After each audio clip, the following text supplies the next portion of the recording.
my ideology and approach. And this is really a very good topic, and it is a need of our, what I do think. So, being an educationist, and I was working in an educational consultancy where we are dealing with a lot of students Right. regarding their career counseling and like how to opt out the best career for their, overseas institutes.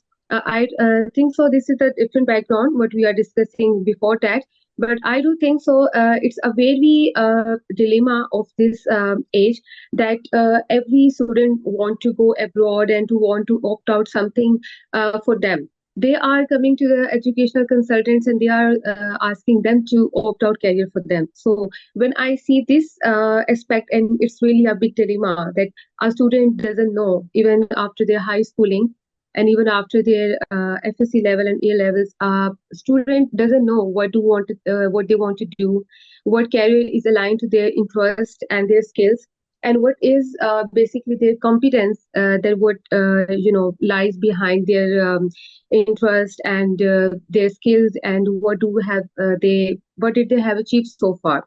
Right. So I do think so that it's really important to work on this aspect as well. Okay, even before the high schooling or even after the high schooling, if students want to opt out a good career for them, their career choices should be based on the proper assessment tools. There should be a proper guidance. Either it's in the school or either it's in the college or in any university level. There should be the proper counseling sessions, although with their subject teachers or although with their special educational counselors. That there Right. should be a proper sections and what do they want and why do before me Sir has said I forgot their name, that they don't know why they were sitting in the nest. Right. So I really do appreciate this that students really don't know nowadays why do they have why they have achieved this milestone of getting into the university and why they have selected that course. There should be a proper counseling. Like there is a very popular word. There is a scope of this subject.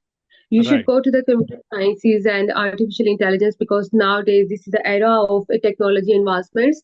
So the career is basically in this field, so you have to opt out this. But I think most of the students, 90% students, don't know at all that why they have achieved and why they have that level of getting into the university. So they were just into the very mundane and traditional educational criteria and learning criteria. And once they got into the university, then when we ask them such questions, 90% students don't know that why Right. did they choose. Yeah. So I think there is a lot of improvements which we need to imply. That there should be a proper mentorship programs, there should be a proper educational counseling, there should be a lot of technology advancements and project-based learning in our educational system, which fosters our students to navigate like what do they want. And what are their skills basically? So their skills should align to their educational and their career choice.